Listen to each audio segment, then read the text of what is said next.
बहुत simple question है, और अगर आपको याद होगा तो ये क्वेश्चन हमने थ्योरी क्लासेस में सॉल्व कर लिया था। आपको पूछा है what is the angular speed of rotation of earth. We have solve this question in theory itself. कहाँ पे? जब हम लोग variation in the value of g with latitude find कर रहे थे, इफ यू रिमेंबर। उसमें ओमेगा रेज टू 4 एक टर्म में था और ओमेगा स्क्वायर एक टर्म में था। हमने बोला था कि omega raise to 4 can be neglected in comparison with omega square. तब हमने फाइंड किया था वैल्यू ओमेगा का 7.3 इंटू 10⁻⁵ राइट। फिर भी जिनको याद नहीं, नॉट अ प्रॉब्लम। आपको एंगुलर स्पीड पूछा है रोटेशन ऑफ अर्थ का, तो as you remember, angular speed omega is 2 pi by T time period. Time period of rotation of earth is 24 our.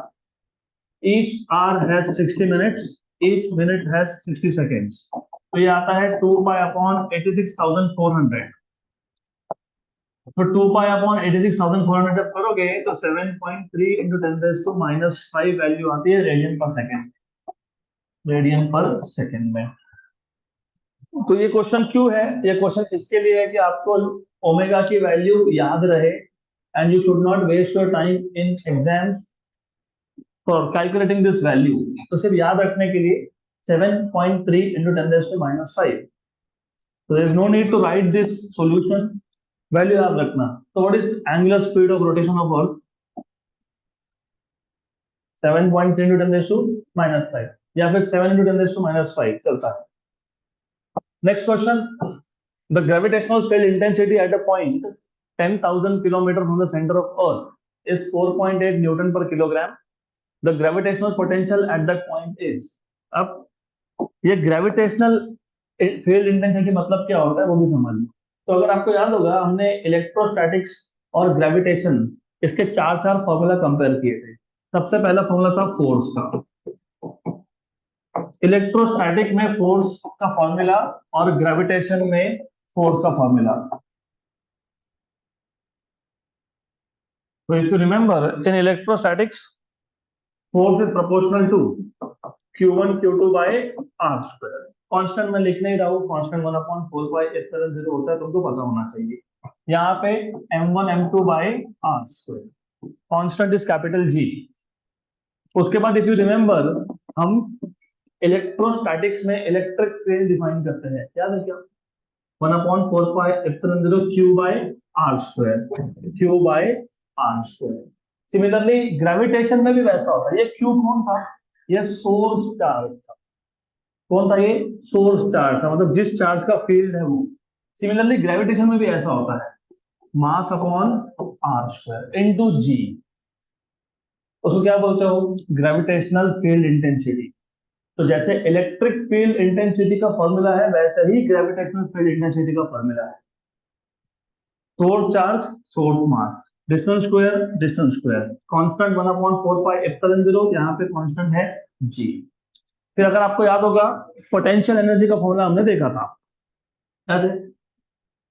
के Q1 Q2 बाय आर, याद है? 1/4πε0 Q1 Q2 by are. यहाँ पे क्या था? -G m1 m2 by R. ये potential energy है gravitational, ये पोटेंशियल एनर्जी है इलेक्ट्रोस्टैटिक। इसके बाद हमने डिफाइन किया था, इफ यू रिमेंबर, पोटेंशियल, जिसको तुम बी से डिनोट करते हो। पोटेंशियल होता है Q बाय आर, कांस्टेंट साथ में रहेगा ही, 1/4πε0, वो तो है ही। सिमिलरली यहाँ पे क्या होता है?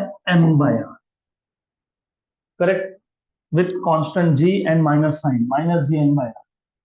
तो ये बेसिक चीजें तुमको अगर याद होगी तो ये क्वेश्चन सॉल्व कर पाओगे। तो let me just verify how much do you remember. Force, gravitation की बताओ मेरे को। m1 m2 by R square, जी तो रहेगा ही, तो G m1 m2 by R square बराबर। What is gravitational field intensity? G m by R square. What is gravitational potential energy? -Gm1 m2 by R. Square नहीं आता है, potential और potential energy में स्क्वायर नहीं होता है। Gravitational potential -Gm/r, gravitational potential -Gm/r, potential energy -Gm1 m2/r, gravitational field Gm/r square, और force G m1 m2 by r²। अगर ये याद है तो देखो क्वेश्चन में क्या बोला है, gravitational field intensity at a point 10,000 kilometre from the centre of earth is, मतलब आपको ग्रेविटेशनल फील्ड इंटेंसिटी बताया है। ग्रेविटेशनल फील्ड इंटेंसिटी इसको हम डिनोट कर लेंगे IG से। ग्रेविटेशनल फील्ड इंटेंसिटी कितनी बताई है, 4.8 न्यूटन पर किलोग्राम। मैंने अभी बताया इसका फॉर्मूला क्या आना चाहिए, फील्ड इंटेंसिटी का फॉर्मूला क्या आना चाहिए, Gm/r²। ये है ग्रेविटेशनल फील्ड इंटेंसिटी। आर की वैल्यू दी है आपको 10,000 किलोमीटर, वो बाद में देखेंगे। पूछा क्या है, क्या पूछा है, ग्रेविटेशनल पोटेंशियल। तो ग्रेविटेशनल पोटेंशियल पूछा है आपको, VG पूछा है। मैंने अभी आपको बताया था what is the formula for gravitational potential, जल्दी बताओ। -Gm/r, सही है। तो gravitational potential equal to -Gm/r है। Can I write down this as r² और r एडजस्ट करके लिख सकते हैं, वेरी गुड। अगर ऐसा लिख सकते हो तो ये जो ब्रैकेट के अंदर टर्म है ये कौन बन गया, कौन बन गया ये, IG, gravitational field intensity. So therefore gravitational potential equal to minus gravitational field intensity into r। आपसे क्या पूछा था, ग्रेविटेशनल पोटेंशियल पूछा था, है ना। तो मुझे सिर्फ देख के बता दो कि कौन से दो आंसर नहीं आ सकते, C एंड D, क्योंकि पोटेंशियल हमेशा नेगेटिव होता है। तो C और D तो गया, बचा कौन, A और B। बचा कौन, A और B। IG की वैल्यू कितनी है, 4.8, R कितना था, 10,000, मतलब 10⁻⁴, लेकिन किलोमीटर में था, बराबर। मीटर में कन्वर्ट करोगे तो 10⁻⁷ हो जाएगा। 4.8 10⁻⁷, माइनस के साथ खत्म हो गया आंसर ना। नेक्स्ट क्वेश्चन, अगला क्वेश्चन।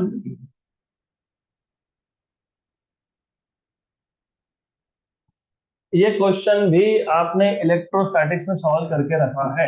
मैंने आपको बताया भी था कि इलेक्ट्रोस्टैटिक्स में एक क्वेश्चन तीन टाइप से पूछते हैं और वही तीन टाइप के क्वेश्चन सेम ग्रेविटेशन में आएगा। तो 6 क्वेश्चन सॉल्व हुए थे हमारे विद सिंगल क्वेश्चन। तो जिनको पता नहीं है, लेक्चर मिस कर दिया, ध्यान नहीं था, XYZ, तो अभी ध्यान दे दो, क्योंकि ये सेम क्वेश्चन, सिमिलर टाइप का क्वेश्चन ग्रेविटेशन में और इलेक्ट्रोस्टैटिक्स में तीन तीन टाइप से पूछा जाता है। तो एक क्वेश्चन होना मतलब 6 क्वेश्चन होना आपके। मास M is divided into 2 parts, X capital M and 1 minus X capital M. For a given separation, the value of X for which gravitational attraction between the two pieces becomes maximum is. ये same question electrostatics में कैसा था, a given charge capital Q is divided into 2 parts, XQ and 1 minus XQ, right? For a given separation, the value of X for which the force of repulsion between the two pieces becomes maximum is, क्योंकि वहां पे दोनों same type के charges repel करेंगे, यहाँ पे masses attract करते हैं।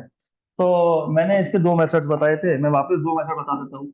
एक है फुल फ्लेज सॉल्यूशन, 10 से 12 स्टेप्स अलॉन्ग विद मैथमेटिक्स, क्योंकि उसमें मैथमेटिकल बैकग्राउंड लगता है। और एक है डायरेक्ट आंसर, डायरेक्ट आंसर आता है इसका, 1/2 आंसर आया है। अभी डायरेक्ट कैसे आता है वो पहले पूरा प्रोसेस समझ लो। तो मेथड नंबर 1, हमारे पास अगर एक मास है कैपिटल M, तो टोटल मास है कैपिटल N, इसके 2 टुकड़े कर दिए, एक बन गया M1, एक बन गया M2। M1 को उन्होंने बोला है XM और M2 को बोला है 1 माइनस X इंटू M। तो what they are telling you is कि मेरे पास एक मास था, उसके 2 पीसेस कर दिए और उन दोनों पीसेस को हमने फिक्स्ड सेपरेशन पे रखा है। फिक्स्ड सेपरेशन मतलब डिस्टेंस को तुमने कर दिया कांस्टेंट, तो डिस्टेंस है constant.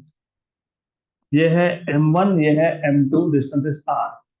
As you know already, the force between two masses is M1 M2 by R²। लेकिन मैं R² लिख नहीं रहा क्योंकि R कांस्टेंट है। R अगर कांस्टेंट है, डिस्टेंस कांस्टेंट है, तो प्रोपोर्शनल में लिखेंगे नहीं। तो R² नॉर्मली तुम लिखते हो, लेकिन वहां पे R वेरिएबल होता है, यहाँ पे R कांस्टेंट है। तो ये याद रखना, आगे काम में आएगा। फिलहाल तो मैं लिख देता हूँ, लेकिन आगे काम में आएगा। तो रिमेंबर दिस।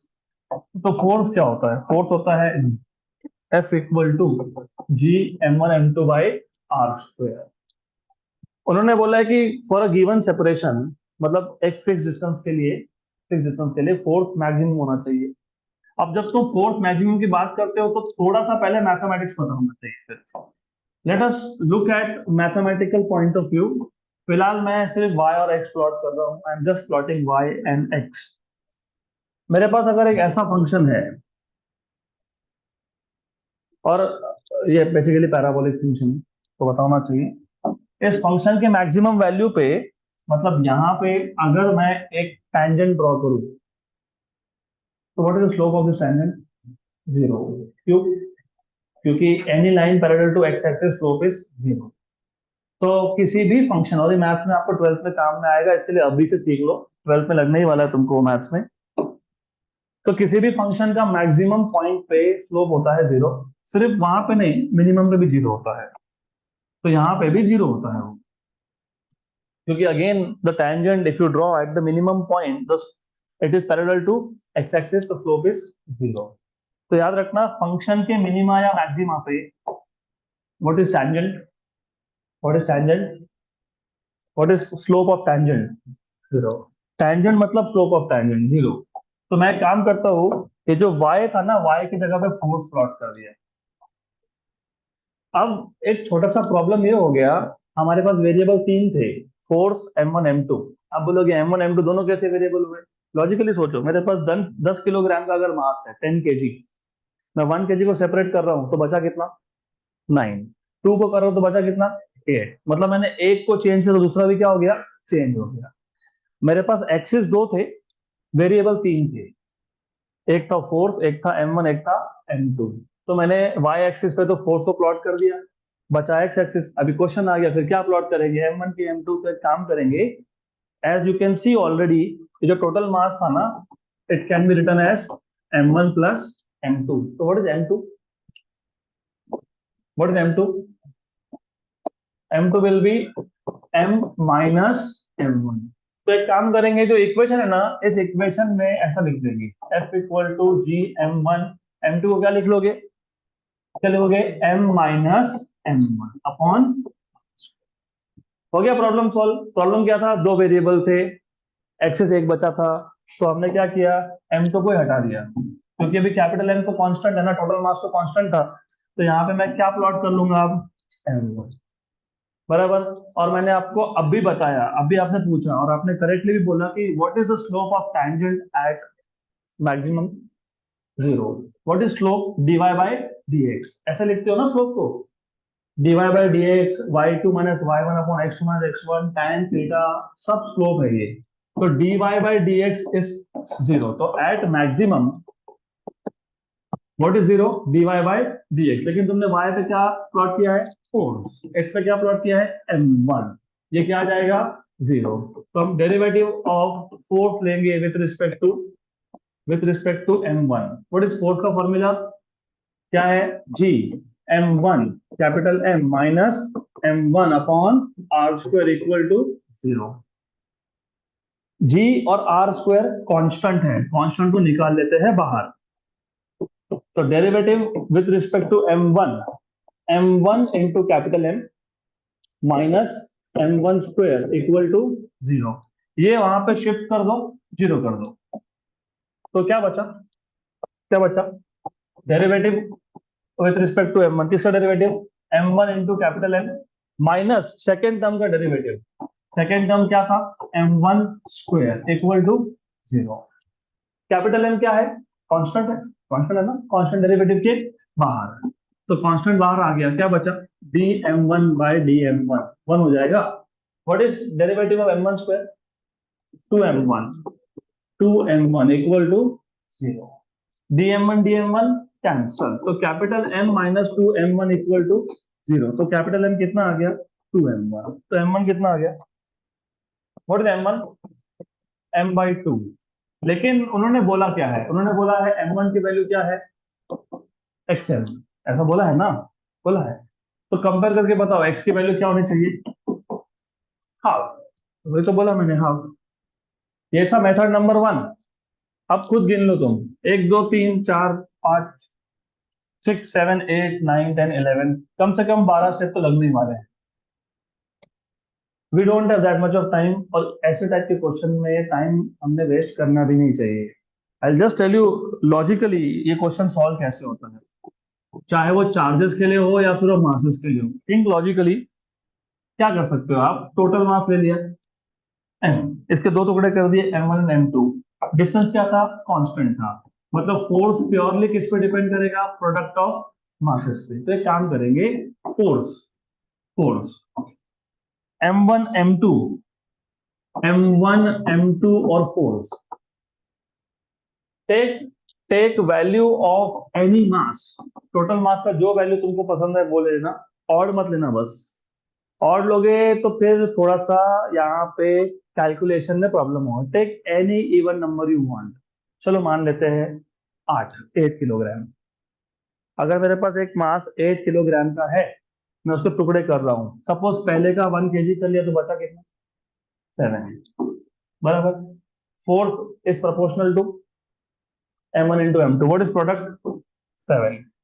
अगर मैंने इसको 2 किया तो ये कितना है, 6, प्रोडक्ट कितना है, 12। अगर ये 3 किया तो ये कितना है, 5, प्रोडक्ट कितना है, 15। अगर इसको 4 किया तो ये कितना है, 4, प्रोडक्ट कितना है, 16। इसको 5 किया तो वो कितना है, 3, फिर प्रोडक्ट कितना है, 15। इसको 4 किया तो वो कितना होगा, सॉरी इसको अगर 6 किया तो वो कितना होगा, 2। What is 6 into 2, 12।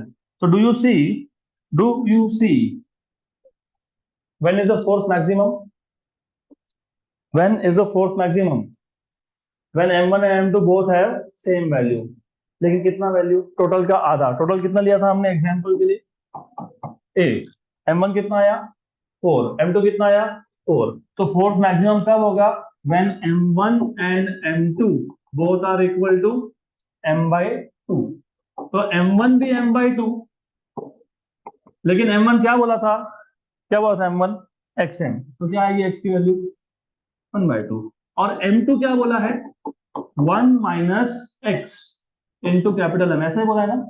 तो कंपेयर कर लो, तो 1 माइनस एक्स क्या आएगा, कंपेयर करोगे, m2 is m/2, m2 is 1 minus X M, तो 1 माइनस एक्स की वैल्यू क्या आ जाएगी, 1/2, बराबर। इसको यहाँ पे लाओ, 1 minus half equal to X, तो एक्स कितना आ गया, हाफ, तो यहाँ से भी हाफ आ गया।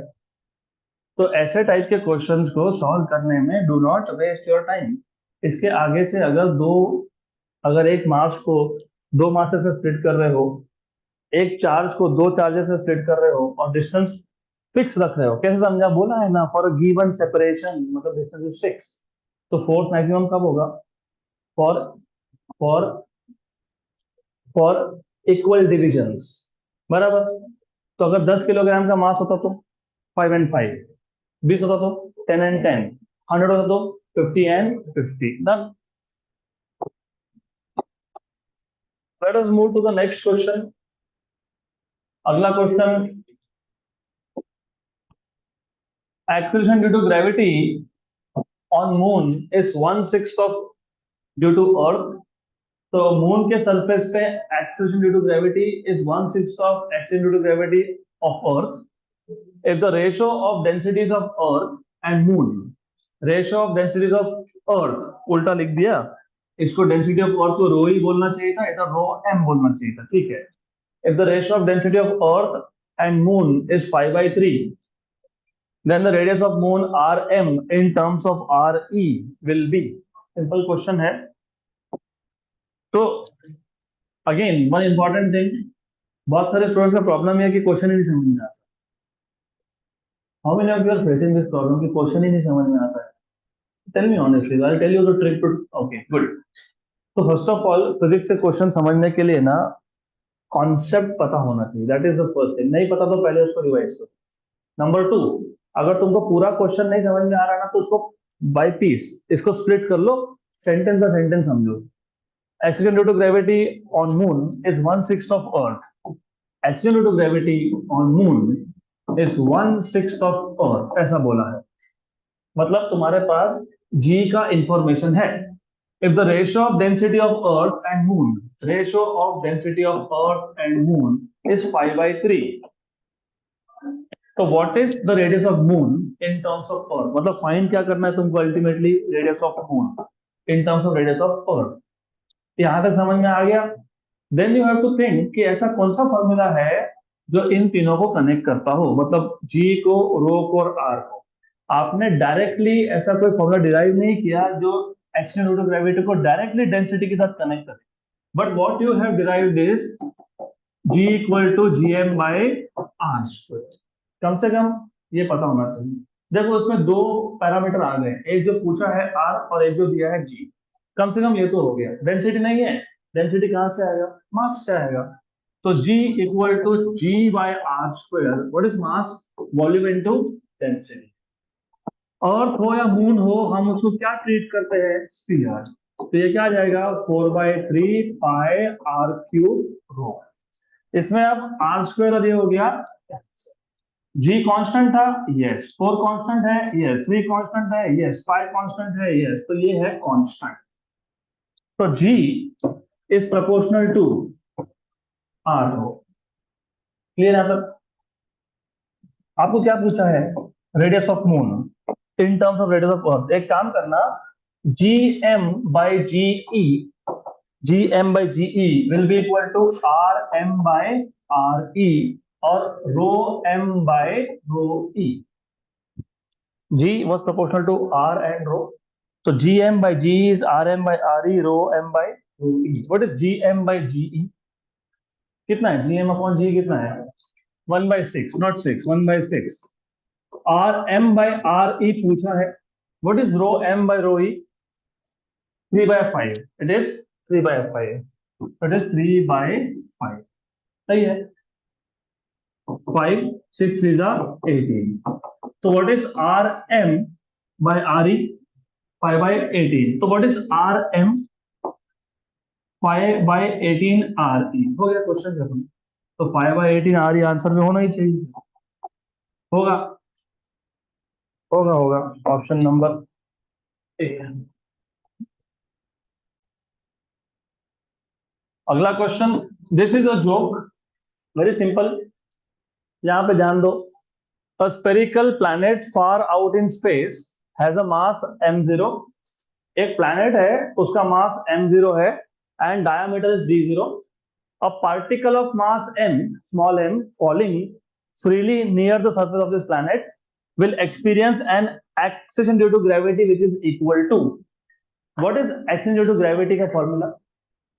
gm by r square। इसमें m होता है मास ऑफ प्लैनेट, r होता है रेडियस ऑफ प्लैनेट, बराबर? सही है।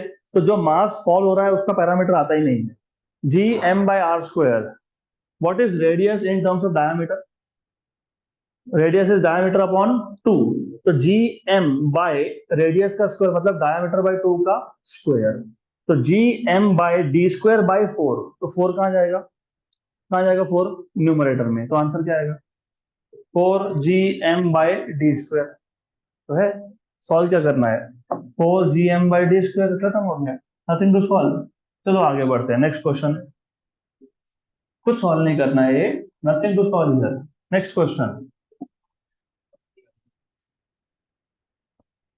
the moon's radius is 1/4 that of earth। Moon का रेडियस ये अर्थ के कंपेरिजन में 1/4 है and it's mass is 1/80 times that of earth। if g represents acceleration due to gravity on the surface of earth, then on the surface of moon is। ये भी question solve किया हमने। किया है क्या सॉल्व? किया है। क्या इंफॉर्मेशन दी आपको? Moon radius, moon radius, moon का radius is 1/4 of earth. What is mass of moon? Mass of earth by 80। Correct, good. What is the accident due to gravity on the surface of moon, ऐसा पूछा है। तो what is जी?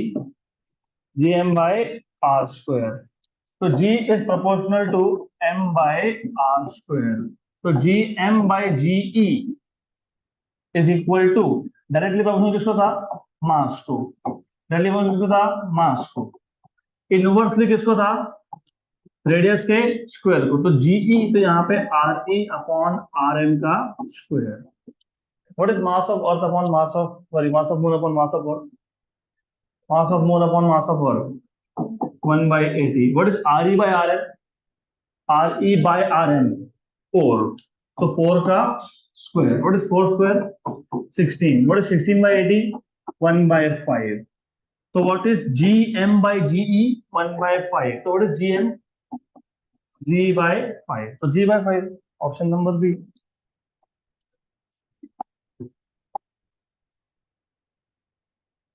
अगला question,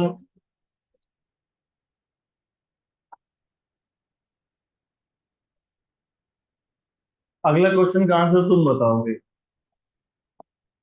If the radius of the Earth were to shrink by 1%, its mass remaining the same, the accident due to gravity on the Earth surface would decrease by 2%, remain unchanged, increase by 2%, increase by 1%. अगर अर्थ का radius हमने 1% से कम कर दिया, हमने मतलब theoretically speaking, mass constant रखा लेकिन रेडियस 1% से कम हो गया, श्रिंक होना मतलब कम होना, तो जी की वैल्यू में क्या डिफरेंस आएगा? जी की वैल्यू 2% से कम होगी, चेंज नहीं होगी, इंक्रीज होगी, या 1-2% से इंक्रीज होगी, या 1% से इंक्रीज होगी? No one else will speak in between. बताओ कैसे सॉल्व करेंगे? सॉल्व कैसे करेंगे? What is the formula of G? G capital M upon R square. Capital G constant है, साथ में मास भी कांस्टेंट है, क्योंकि उन्होंने बोला कि मास चेंज नहीं हुआ, तो G is inversely proportional to 1 by R square. अब इसके आगे बताओ क्या होगा, जो सिंपल क्वेश्चन है. What is relation between G and R? Inverse. तो आर की वैल्यू कम होगी तो जी की वैल्यू, तो सबसे पहले तो डिक्रीज वाला और अनचेंज वाला आएगा नहीं, ऑप्शन आएगा सी. अभी सी क्यों आएगा वो भी समझ लो. चैप्टर नंबर 1 याद है आपको? चैप्टर 1, चैप्टर 1 याद नहीं? एरर एनालिसिस याद नहीं? Error analysis, combination of error, propagation of error, आपको याद है क्या?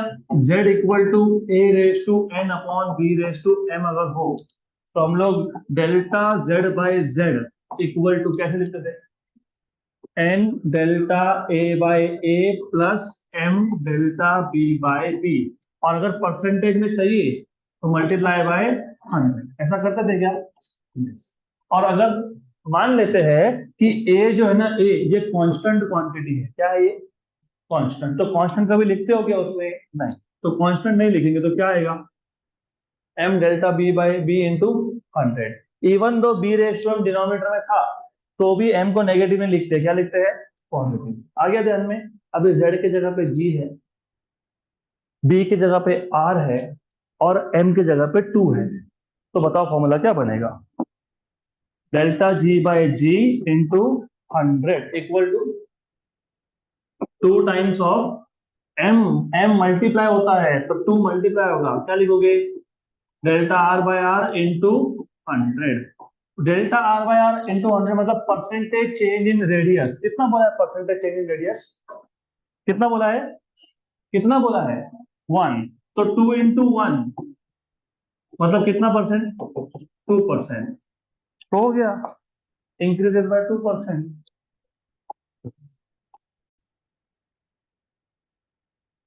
तो 11th स्टैंडर्ड के पहले चैप्टर से लेके 12th स्टैंडर्ड के आखिरी चैप्टर तक कॉन्सेप्ट्स ऑफ होना याद रहेंगे तो ही आप सीईटी जेईई नीट क्रैक कर सकते हो, नहीं तो नहीं कर पाओगे. वी आर या 10 to 11 मतलब 6 महीने हुए अराउंड ये सब सीख के, और आप भूल गए तो नहीं चलेगा.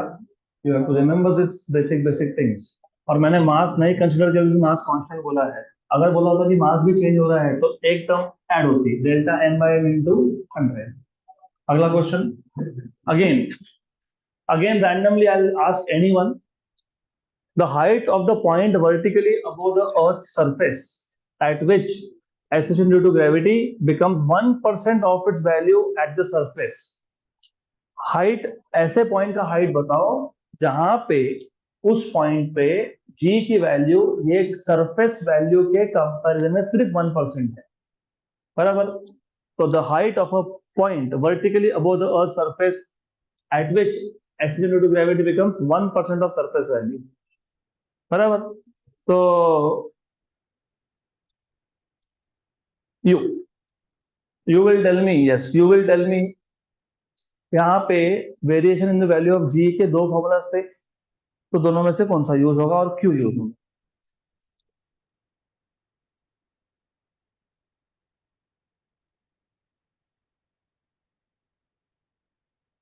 There is no negative marking for wrong answer, there is no punishment for wrong answer.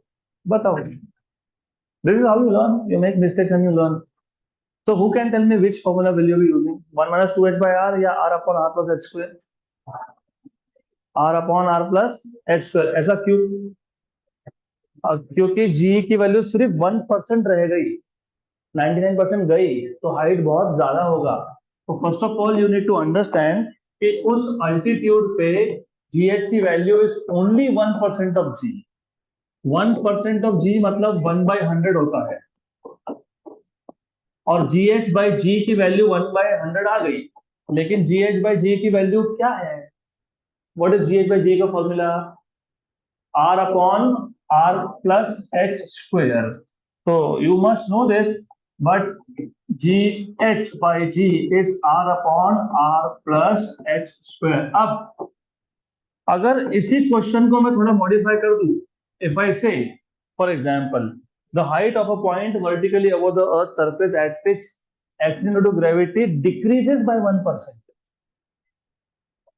1% से डिक्रीज होना मतलब 99% रहना, तो फिर कौन सा फॉर्मूला यूज होगा? 1 - 2h/r।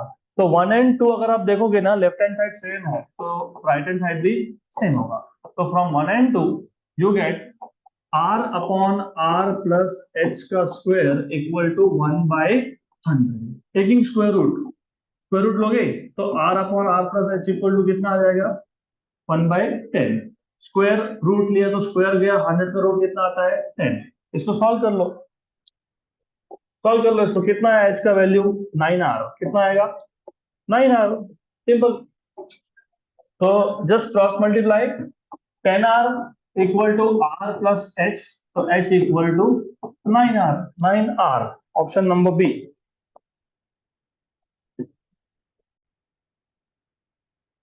Next question.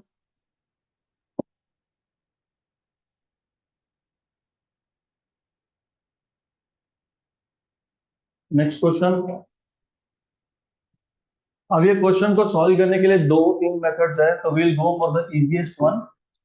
The distance between the centres of earth and moon is capital D. और मून के सेंटर टू सेंटर डिस्टेंस को कैपिटल डी बोला है। And the mass of earth, ठीक है कोई बात नहीं, होता रहता है। The mass of earth is 81 times the mass of moon. Mass of earth is 81 times of moon. Then at what distance from the center of Earth? Important. Then at what distance from the center of Earth the gravitational force will be zero? तो सबसे पहले एक बार question अच्छे से पढ़ो and tell me what you understand from the question. क्या बताया है, क्या पूछा है? Earth moon, distance between centre to centre is capital D. Earth का मास मून के कंपेरिजन में 81 टाइम्स है। अर्थ से कितने डिस्टेंस पे ऐसा एक पॉइंट होगा जहां पे ग्रेविटेशनल फोर्स क्या होगा? जीरो होगा। सही है। तो अभी इसको अगर तुम थोड़ा डायग्रामेटिकली सोचोगे तो they are telling you this is, let us say earth, late us से दिस इज मून। ये हो गया centre to centre distance which I will call basically capital D, क्योंकि उन्होंने कैपिटल डी बोला है इसको, तो ये डिस्टेंस कैपिटल डी है। अर्थ से कितने डिस्टेंस पे, मान लो ये एक पॉइंट है, यहाँ पे फोर्स जीरो होने वाला है, और इस डिस्टेंस को बोल दिया मैंने एक्स, तो ये बचा हुआ कितना हो गया?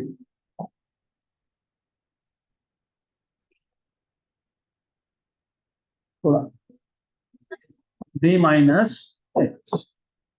भाई इन्होंने पूछा है ग्रेविटेशनल फोर्स जीरो, किस पे ग्रेविटेशनल फोर्स? ग्रेविटेशनल फोर्स किस पे लगता है? मास पे। इस पॉइंट पे कोई मास है क्या? नहीं, तो डमी मास रख दो, कोई एक मास रख दो, इसको बोल दो मास ऑफ अर्थ, इसको बोल दो मास ऑफ मून, और यहाँ पे कोई भी मास रख दो। डमी मास। तो एक काम करना, या तो ऐसा करना या फिर और एक मेथड बताता हूं मैं। तो जब आप बोलते हो ना कि फोर्स जीरो, मतलब ग्रेविटेशनल फोर्स किसी मास पे जीरो, तो उस पॉइंट पे तो पहले आपको इमेजिन करना पड़ेगा कि कोई मास रखा है। तो इसका मतलब क्या होता है, force on that mass due to earth. देखो, ग्रेविटेशनल फोर्स क्या होता है, अट्रैक्टिव। तो फोर्स जीरो कब होगा, जब इस मास को और क्या करेगा, अट्रैक्ट की रिपेल, अट्रैक्ट, मून भी क्या करेगा, अट्रैक्ट। तो gravitational force on this mass due to earth and gravitational force on this mass due to moon, ये क्या होना चाहिए, क्या होना चाहिए, सेम होना चाहिए। Equal in magnitude but opposite in direction, ऐसा होना चाहिए ना। जितने फोर्स से अर्थ उसको अट्रैक्ट कर रहा है, उतने ही फोर्स से मून भी उसको अट्रैक्ट कर रहा है। मतलब फोर्स कैंसिल हो रहे हैं, मतलब ये मास इक्विलिब्रियम में है। What is force on any mass g m1 m2 by r square? Force on this mass due to earth, g mass of earth, m2 is mass of object upon distance. What is distance? x square, बराबर, सही है, equal to g mass of moon into mass of object upon distance. Distance कितना है, distance कितना है moon से, what is the distance of that object from moon, D minus, हाँ D minus X का square.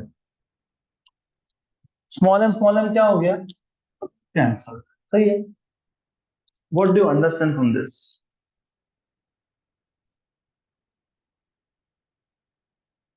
G M by distance square, G mass of moon by distance square, what do you understand by this.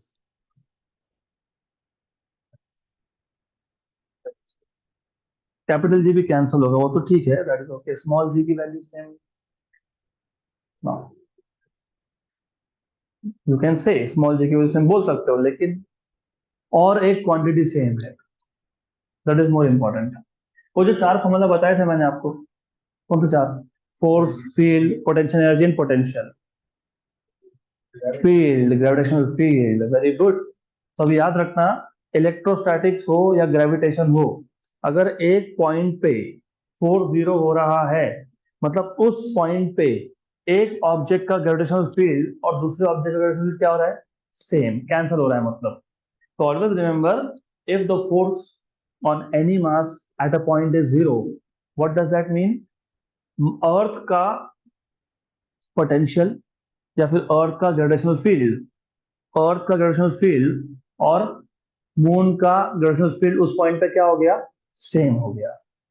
Remember ना, this is important, क्योंकि वही point है जहां पे object will feel weightless. दोनों ने तो कैंसिल कर दिया एक दूसरे को, तो ऑब्जेक्ट के ऊपर कोई भी फोर्स नहीं है। Remember this. तो नेक्स्ट टाइम से अगर ऐसा क्वेश्चन आए कि एक पॉइंट है जहां पे फोर्स जीरो हो गया, तो ये सब करने की जरूरत ही नहीं है आपको। आप डायरेक्टली कहां से स्टार्ट कर सकते हो, यू कैन डायरेक्टली से, ऐसे पॉइंट पे अर्थ का ग्रेविटेशनल फील्ड इंटेंसिटी और मून का ग्रेविटेशनल फील्ड इंटेंसिटी दोनों एक दूसरे को क्या कर देंगे, कैंसल कर देंगे। What is gravitational field intensity का फॉर्मूला आज ही बताया था, जी सोर्स मास, मतलब mass of earth upon distance का square equal to G source mass, मतलब mass of moon upon distance का स्क्वायर। वही तो लिखा है फिर, वही तो है, G M by X square, G M M by D minus X square. तो नेक्स्ट टाइम से you need to remember this kind of tricks, time बचेगा आपका। गुड। तो अभी तो ठीक है यार, इसी से कंटिन्यू कर लेते हैं, but from next time you need to know this thing. Then G और जी भी कैंसिल हो गया, हो गया। What is mass of earth in terms of mass of moon, 81 times.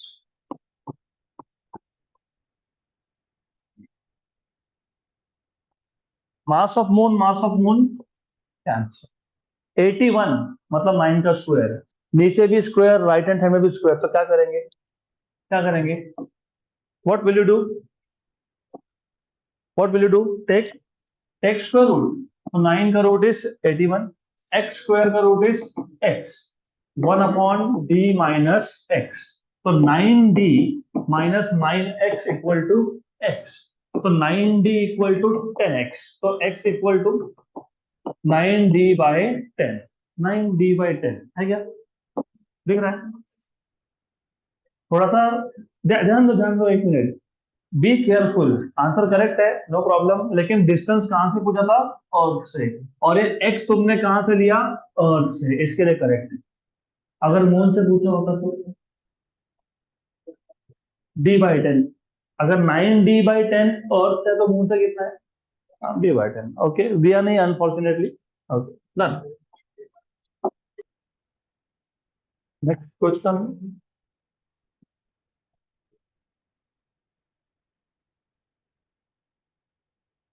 Next question.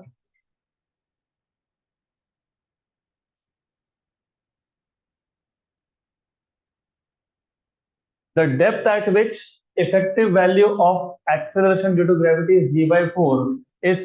अच्छा, एक काम करना, क्वेश्चन नंबर 33 है ना, इसको 2 मिनट के लिए पेंडिंग रखो। क्यों? क्योंकि अभी g/4 बोला है, कल g/5 बोलेंगे, फिर g/6 बोलेंगे, फिर g/8 बोलेंगे, तो मतलब सिर्फ डिनोमिनेटर चेंज होगा। इसके लिए मैंने क्या किया, क्वेश्चन नंबर 34 जनरल फॉर्मूला बना दिया, g/n। The depth d at which the value of accident due to gravity becomes 1 by n times of surface value। 1 by n times of surface value मतलब basically GD is G by n। पिछले question में क्या बोला था? GD is G/4, यहाँ पे क्या बोला है? GD is G/n। तो एक बार जनरल फॉर्मूला बन गया तो see how what happens now. तो GD by G कितना आ गया? 1 by n। लेकिन GD by G क्या होता है? 1 माइनस D/R। तो यहां से 1 - 1/n = d/r, मतलब d/r = n - 1/n, मतलब d = n - 1/n into r। सही है, बराबर है। तो अगर GD G/4 हो तो आंसर क्या आएगा? 4 - 1 3/4, ऐसा आएगा। आएगा। पहले तो इस क्वेश्चन का आंसर देख लो, है कैसा? n - 1/n into r, option number B. अब देखो इसको, g/4 मतलब g/n, तो n की वैल्यू कितनी आ गई? 4। फॉर्मूला क्या था? r n - 1/r। तो 4 - 1 3, 3/4 कहाँ पे? 3/4, option number B, correct.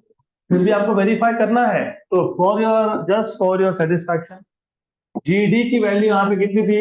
g/4 थी। तो GD बाई G ये कितना आ गया? 1/4। लेकिन GD/G कितना होता है? 1 - d/r।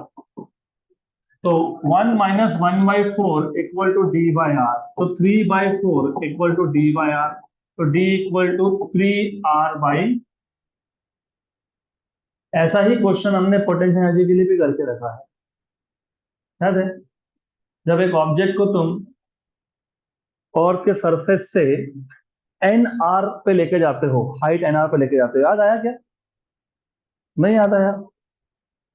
n+1/n ऐसा कुछ आया था, है नोट्स में ही है, इस सेट में। याद नहीं?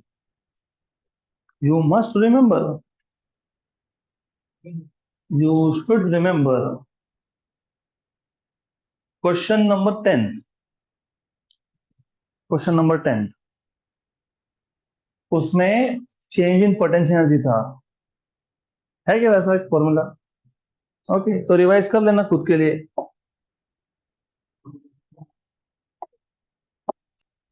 अगला question, next question.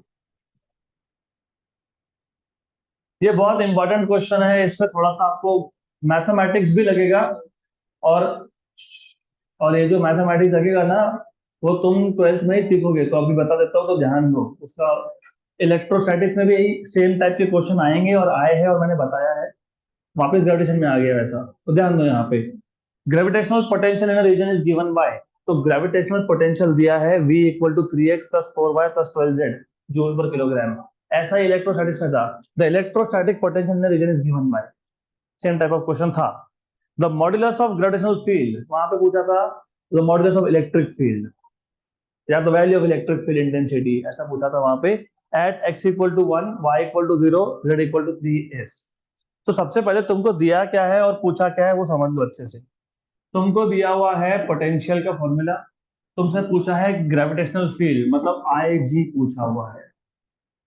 Similarly electrostatics में भी ऐसा क्वेश्चन आता है जहां पोटेंशियल दिया होता है और इलेक्ट्रिक फील्ड पूछा होता है। तो first of all you need to know what is the relation between electric field and potential या फिर ग्रेविटेशनल फील्ड एंड पोटेंशियल। तो do you know what is the relation between electric field and potential और gravitational field and potential? नहीं पता, कोई बात नहीं। तो can you tell me what is electric field का formula? K Q by R square. Very good. Can you tell me what is electrostatic potential? K Q by R. Very good. तो इन दोनों को रिलेट करके बताओ what if I take derivative of electric field with respect to distance, क्या होगा? क्या होगा? लेके देखो ना, derivative of K Q by R square, derivative of electric field with respect to R, K और क्यू कॉन्स्टेंट्स है, तो डेरिवेटिव of R one upon R square मतलब आर रेज टू -2। तो ये K Q, what is derivative of R raise to -2? What is derivative of X raise to N? N into X raise to n-1 ऐसे होता ना। तो what is derivative ऑफ r raise to -2? -2 r raise to -2 +1, बराबर।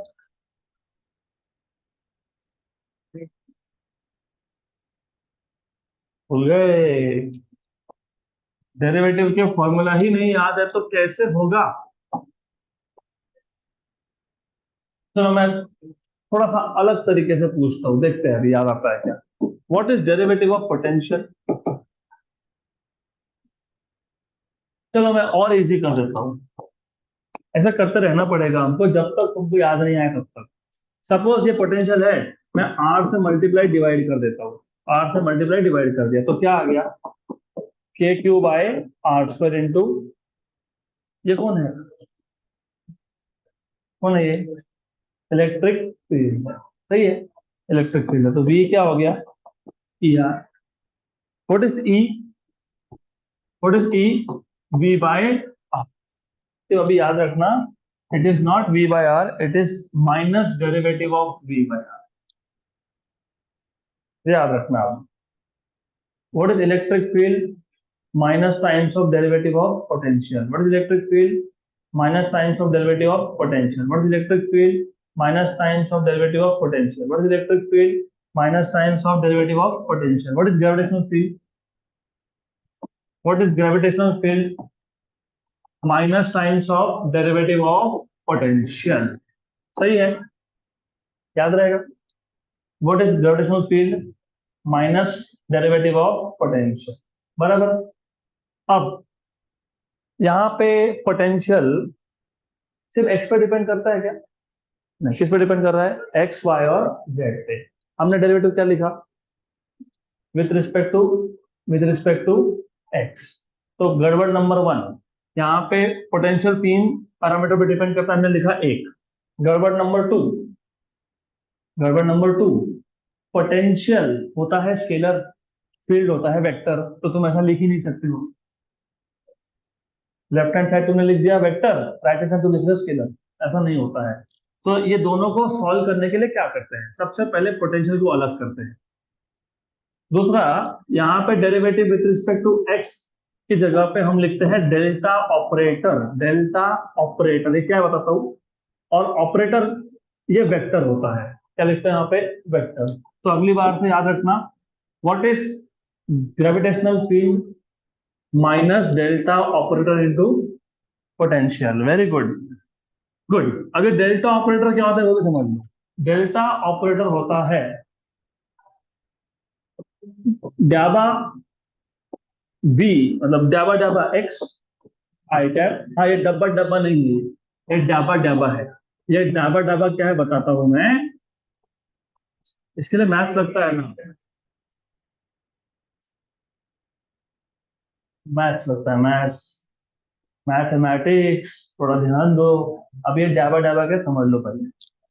For example, suppose मेरे पास एक एक function है जो सिर्फ एक्स का, जो सिर्फ एक्स पे डिपेंड करता है।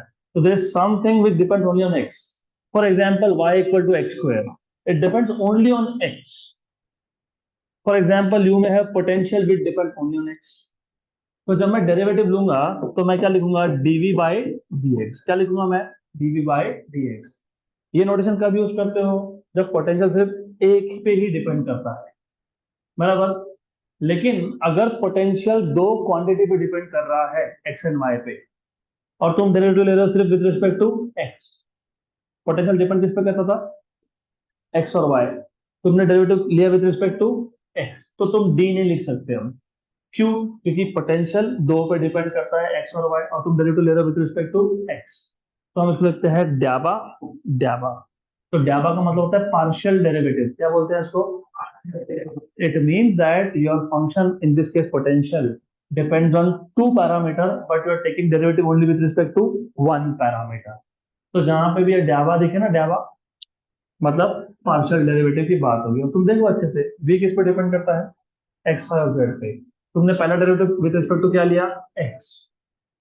v किस पे डिपेंड कर रहा था, एक्स वाई जेड पे, तुमने लिया विद रिस्पेक्ट टू एक्स। तो d लिखोगे कि ड्याबा लिखोगे, हाँ। तो ड्याबा ड्याबा x I cap plus ड्याबा ड्याबा Y J cap plus ड्याबा ड्याबा Z K cap. अब जोक्स अपार्ट, चलो ठीक है, तुमको वैसा याद रहता तो वैसा, कोई दिक्कत नहीं। तुमने ये जो डेल्टा ऑपरेटर है, ये स्केलर है कि वेक्टर है, ये स्केलर है कि वेक्टर है, ये स्केलर है कि वेक्टर है। और तो ये राइट हैंड साइड वेक्टर, तो लेफ्ट हैंड साइड भी क्या बनेगा, वेक्टर। तो this is equal to minus del operator. अब ये डेल ऑपरेटर क्या है तुमको पता है, ये डेल ऑपरेटर यहां पे लगा दिया। बाहर कौन बैठा था, कौन था, वी, बराबर। गुड। अब एक काम करो, ये जो बाहर बैठा था ना, इसको अंदर लिख लो। तीनों तीनों के साथ लिखना पड़ेगा अब इसको। You have to write with all three of this.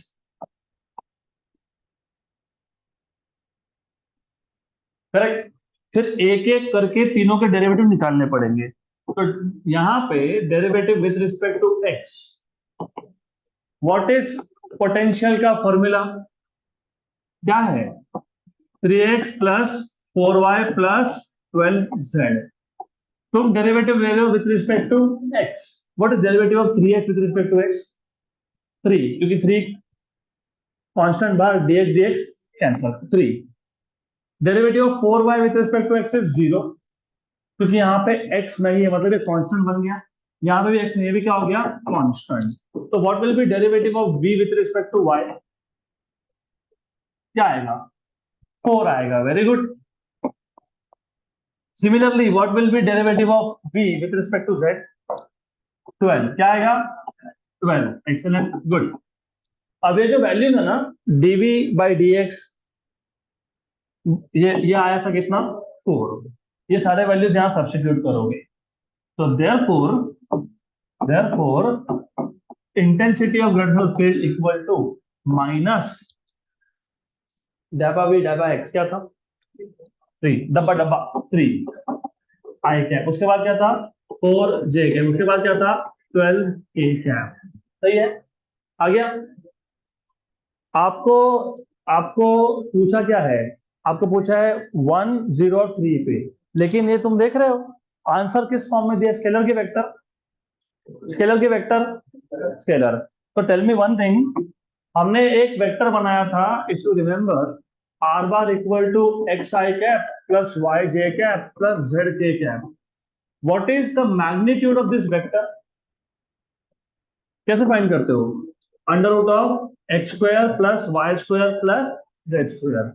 तो मुझे अगर इंटेंसिटी का मैग्नीट्यूड चाहिए, तो how do I find, under root of X component square plus Y component square plus Z component square, 3 square 4 square 16, 9 plus 16 25, 12 square 144, 169, उसका root उसका root 13, तो answer भी 13।